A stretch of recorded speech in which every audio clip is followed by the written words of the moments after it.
漫画偉人物語。名もない草花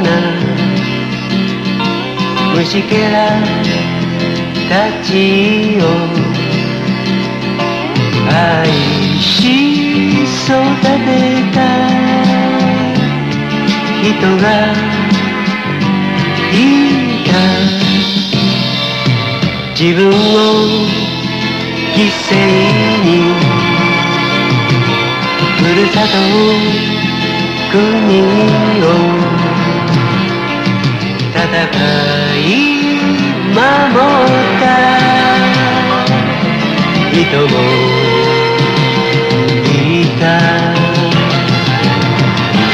後に続け青春たちよ、後に続け遅くはないさ。急ぐことは難しいが、時に振り返ることはもっと難しい。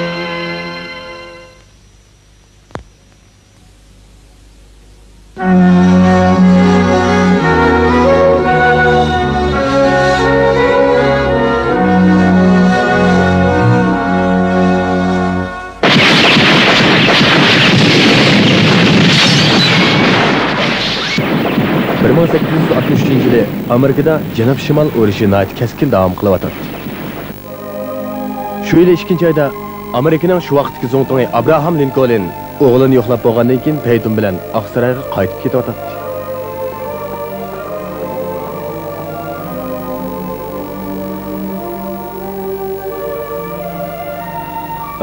Nima ish bu? To'xtanglar. Jangdan qochgan askar etilatdi. Bu shu chog'dagi harbiy qo'shinning belgilamasi edi.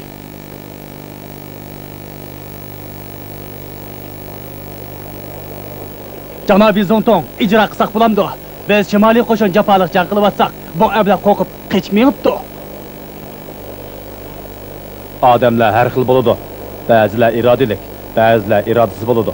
Bizning davlatimiz mana shunday odamlarning yig'indisini tashkil qilingan. Onunga mundaq muomala qilishga bo'lmaydi. Xo'p. James emas, Janobiy Zontongga ehtirom bildirmay nima qarab tursa? Onun qizini sebak o'rlab ketibdi. Opirib mening doktorimga davolatdinglar. Oqsaroyning doktori Jimni davoladi. Uni hech kim qo'rqitmaydi.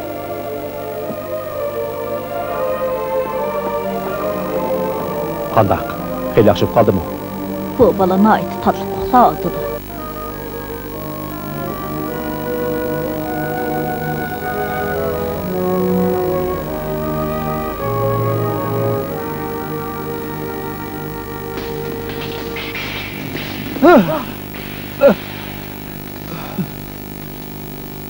Bichara. O yana urushni o'ylayapti. Jim, men daldiraxlarning chosildab ko'yotgan ovozini olsamla, burun qishlar esimga keladi. Bu nayt uzun bo'lgan ish. Lincoln bir qo'riqda tug'ilgan. U 10 yoshligidan tortib dadasiga yordamlashyapti. Ba'zida herib ballari og'rib ketsimi, hargiz bo'shab qolmaydi. O çağlarda men uchun birer kitobni oyrat kelib o'qish nayt xo'shalmanlik ish edi. Ammo bu yilg'ida kitob vala ko'p emas edi. Ba'zida kitob oyrat etish uchun nayt yiroq joylarga berishga to'g'ri keladi. Bir kitobni bir necha qitim o'qib chiqardim. Bir narsa yozsam, kitobni yod qilib olib, shu bo'yicha yozatdim. Bu nurg'un yillardan burqi ishlar. Jim, qani yurtingiz to'g'riliq so'zlab bermamsiz? Yo'q, bo'lmaydi. Mening o ishlarni asligim yo'q.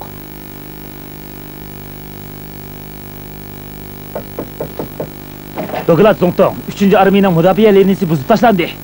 Nima? Dushman qo'shinlari 150 chaqirim yiroqlikda Washingtonga qarab ketyapti. Tom. Jim, obdan uxlang. Yaxshi tush ko'ring.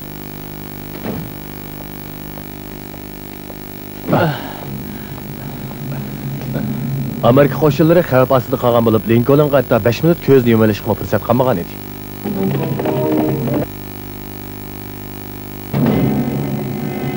Janobi Zongtong, Jem nihoyatda osal nemiki?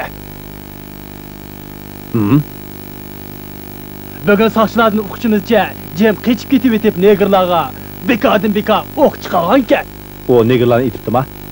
Bizning Amerika qo'shinlari neger qullarni ozod qilish uchun qon to'kib jang qilyapsa. Jem, shunda qildingizmi?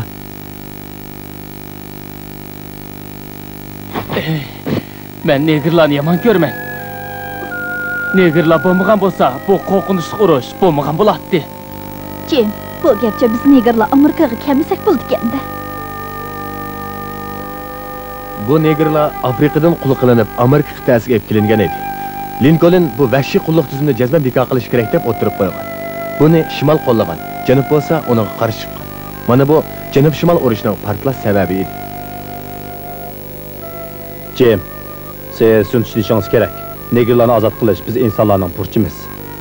Ey Jem, men seni quruqliq armiya harbiy sot boshqarmasiga topshirib beraman. Bunday bo'lmasmiki? Jem hozir davolanayotgan tursa. Vaqtni bir kechikayni sürayli. O mishada bir kechik qo'nib olsin. Shu kuni kechda Linkoln vaqt chiqarib Jemni yana bir qatim yo'qlab keldi.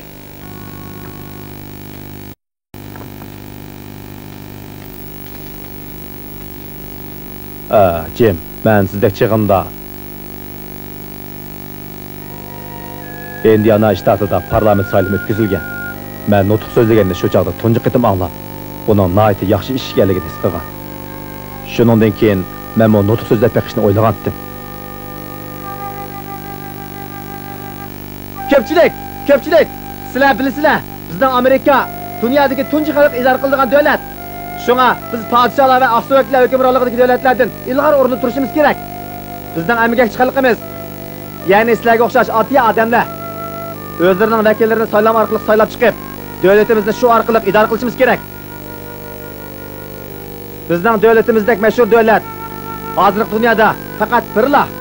Shunga biz xalqning hukumatini har qanday chog'da qo'g'dishimiz kerak.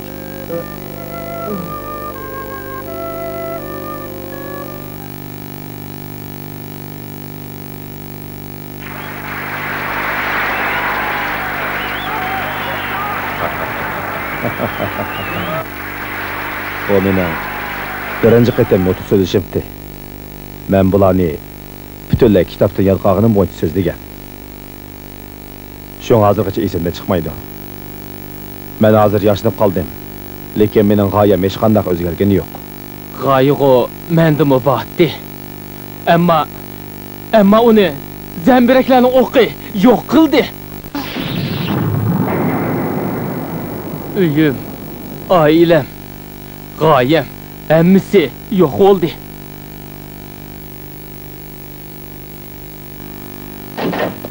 Doklad, janobi Zongtong, doktor xonliklarni aytishicha.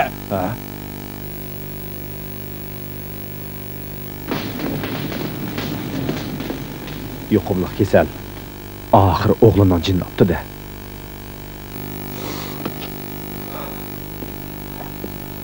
Jem, sizning oilangizga cho'nqur hissaslik bildiraman. Ammo siz shundaqdimi? G'oya va haqiqatda ching turishingiz kerak. Chunki odamda g'oya bo'lmaydi ekan, hayotning hech qanday qimmati bo'lmaydi. G'oyasiz odamlar ojiz odamlar hisoblanadi.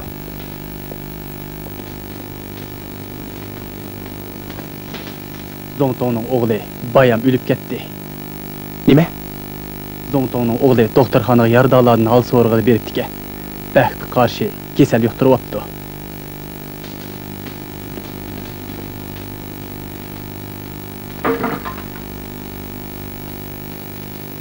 Jem, Zongtong o'zining o'g'lini doktorxonaga berib yo'qlab qo'yib qaytib keldi. Ammo u siz uchun nurg'un boshqa turdi.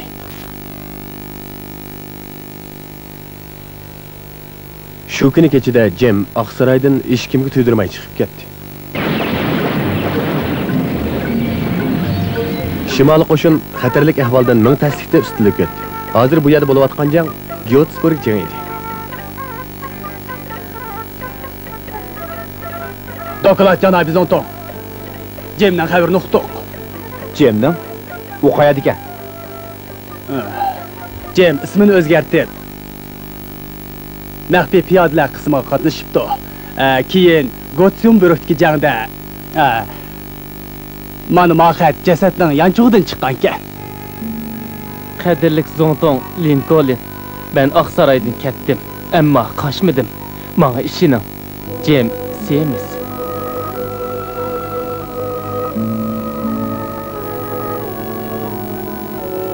Cem, siz haqiqatni tushunibsiz.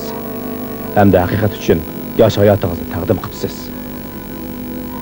Biz qayg'u ichida davomli ilgirlaymiz.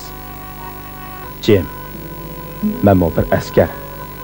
Xalqning hukumatini qo'g'dashni o'zimning birdan-bir g'oyasida qaraydigan peshqadam askar.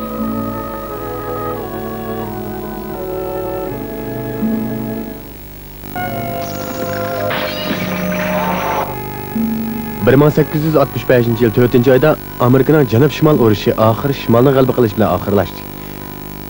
Amerikadagi qullar ozod qilinib, yashash erkinligiga erishdi.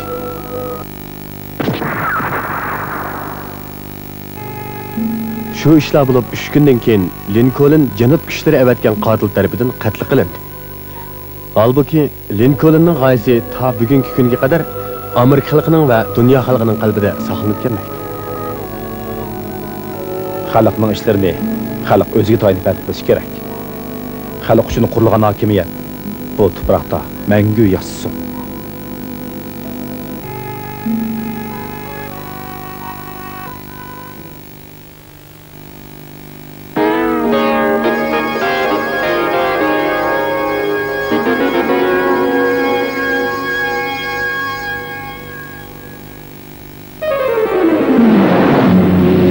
Bundan 1200 yıl ilgari Yaponiya Jungoning yuksak madaniyatiga havas qilib, bir qism yoshlarni Jungoga o'qish avati bilan birga Jungoning madaniyati va xilma-xil mahsulotlarini import qilgan. Atalmış oldingi Tangsulalus tarixi deganimiz mana shu. Jungoning madaniy buyumlarini to'shish uchun ketayotgan bu kemalar o'rkashlayotgan dengizda nurg'un mushkulotlarni boshdan o'tkazib, oxirgi nishon Jungoga aro yetib keladi.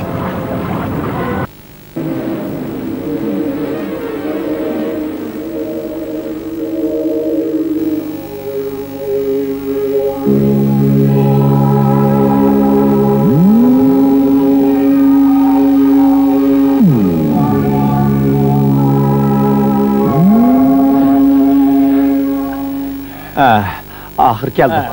Rast, ahiri keldik. Qara, qaltis joykina bu. Bular haqiqiy ixlosmand mordlar ekan. Rast, bu oson ish emas, jumbo. Bu ikkisi Yaponiyadan Jungoga o'qish kelayotganlar bo'lib, birisining ismi Futero, yana birisining ismi Ejo edi. Bular ma'lum maqsad va ulug'vor g'oyaga ega yoshlar bo'lib, Jungoga Tangsulalisining elchisi bilan birga kelyotdi. Mana endi ular Yangjo'dagi Daming ibodatxonasiga Janjin Xo'shang ismli Jungolik bir cho'ng rahibni ziyorat qilg'ili keldi.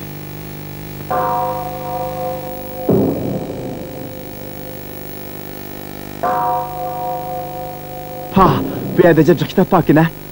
Budda nomlar ekan. Bu nechmi kitob bu nima? Qara, tog'dagi igiz turgan ne? Pa, qaltis ekan. Necha ming deysan u, necha 10 ming chiqar.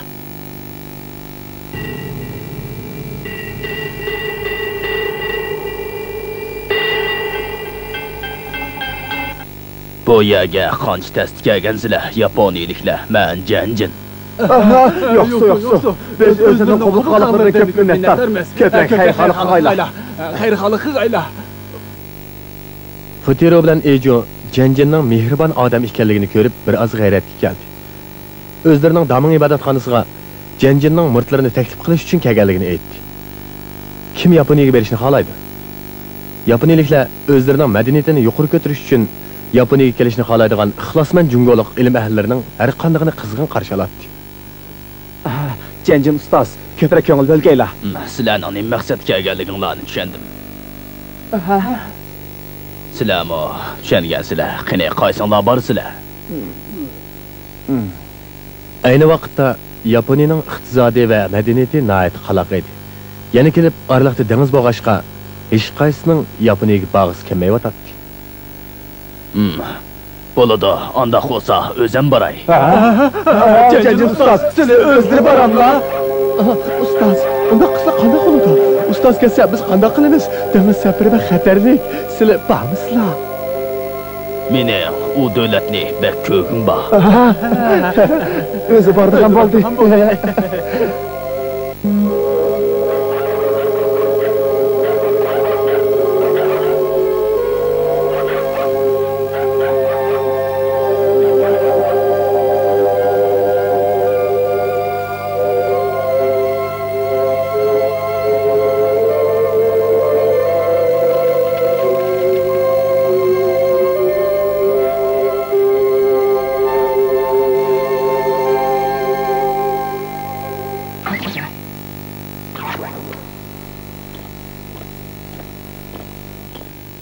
Yaqindan beri xohlagancha chet elga chiqadiganlar ko'payib ketdi. Agar ularni qo'yversanlar, kallanlar bilan javob qilsizlar. Ayni vaqtdagi Jungoda kishilarning chet elga chiqishi qonuniy jihatdan man'iy qilinadi. Shunga Janjin chegaradan yoshirin o'tish uchun Edisda xili burunlar tayyorlik ko'rib qo'ygan edi.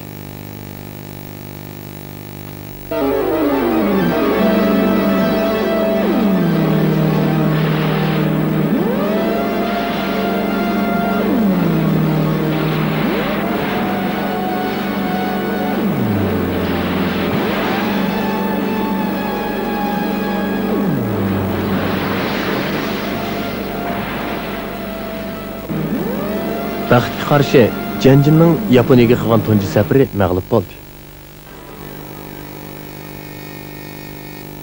Janjin oradan 2 yil o'tgandan keyin ikkinchi qatimliq sharqqa yurish safarini boshladi.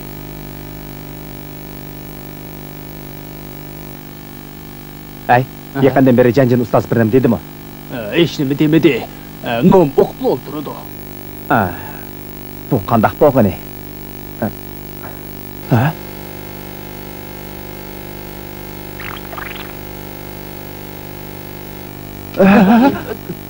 Janjin ustoz. Qandaq bo'ldi? Kiyimi tepildi. Kiyimi tepildimi? Kiyimi tepildimi?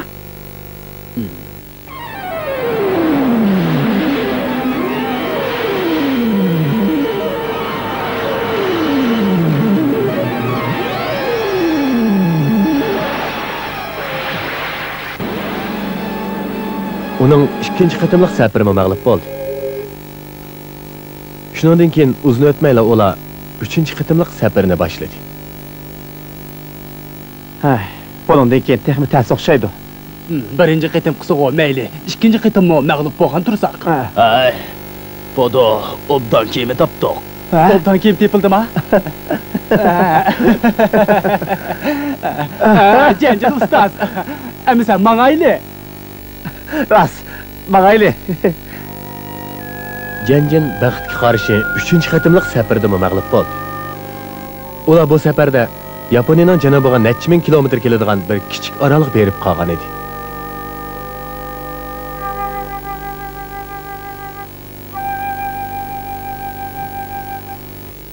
Yaponiyalik o'quvchi Ejo uzun vaqt yo'l yurgachga orduq yetib, og'rib yetib qoldi. Chidajim chida, yaxshi ketsan. Bo'lamdi. Janjin ustoz, sizlar ko'p jafo tatdilar. Men sizlarning quchoqlarida yetib, jon uzishga rozi. Ejo, yaxshi bo'lib qolasiz, Ejo.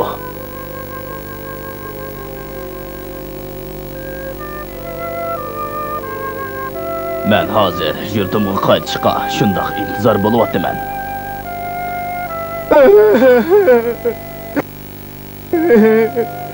Yurt, iziz yurt. Men yana sizlardan ketsam deyman. O'ylab kesla. Bo'ldi. Yaponiyaga bormayli. Necha qatimliq safar elimizni qattiq qodirib etdi. Biz sizlarning oldinlarda tahijil. Fatiro. Men aqidamda ching turib, va'damni amalga oshirmasam bo'lmaydi. Va'damni? Qarong'i tushib ketdi. Kapimizga kirib ketaylik. Qarong'i tushib ketdi?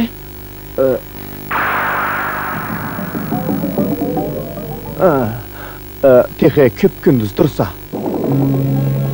Janjin Yaponiyaga berish uchun necha qatimliq mushkulotlarni beshdan o'tkazgandan keyin uning ko'zi tuyuqsiz ko'masib qoldi. Shundan keyin Janjin bilan Fotero Jungo cho'nquruqlikqa qaytib keldi. Oradan 3 yil o'tgandan keyin Yaponiyaga berish irodasini qat'iy yanmagan Janjin 4-chi va 5-chi qatimliq sharqqa yurish safarini boshladi. Ammo vaqtga qarshi yana qayta mag'lub bo'ldi.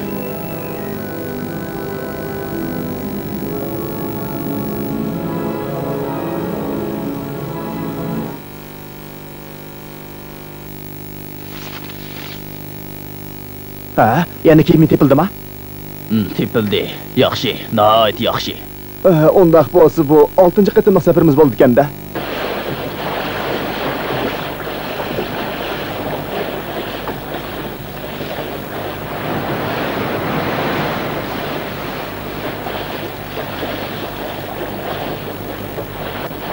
Keldik. Yaponiyaga keldik. Yaponiyaga oxir keldik, Janjin ustoz.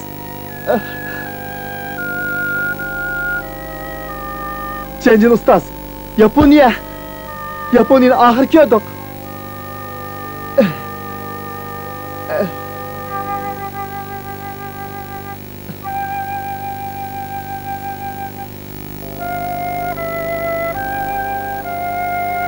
Janjin ustoz, biz Yaponiyaning tuprog'iga tasdiq. Yaponiyaga oxir keldik. Elimo 16 yil sarf qilib oran ketdik. 16 yil? To'g'ri. 16 yil vaqt ketdi. Elim yaxshi aqidamni oxiri amalga oshirdim. Aqida? Dunyoda mundaqmi kuchli aqida bo'lamdi? Ammo Janjin qandaqli qilib bo'lmasin Yaponiyaga oxir keldi. Halbuki u Yaponiyaning go'zal manzarasini ko'rolmadi. Hozirga qadar mukammal saqlanayotgan Yaponiyaning Naradagi Tangchou ibodatxonasini dal mushu Janjin degan kishi soldirgan edi. Janjin bu ibodatxonni maktab qilib, nurg'un yaponiyalik yoshlarga bilim o'rgatgan. Halbuki Janjin yurti Jungoga qaytib ketamay, Yaponiyada o'lib ketdi. 遊び好きだけどちょっぴり我慢して夏の日盛りもよいしょ働いたよ今でこそ私めは大統領国を司る偉い人でもさ本当はさただのアリ羽目を外してなんちゃがしたいのよねおっとっとっと本分忘れるべからずありのありによるありのための私めは大統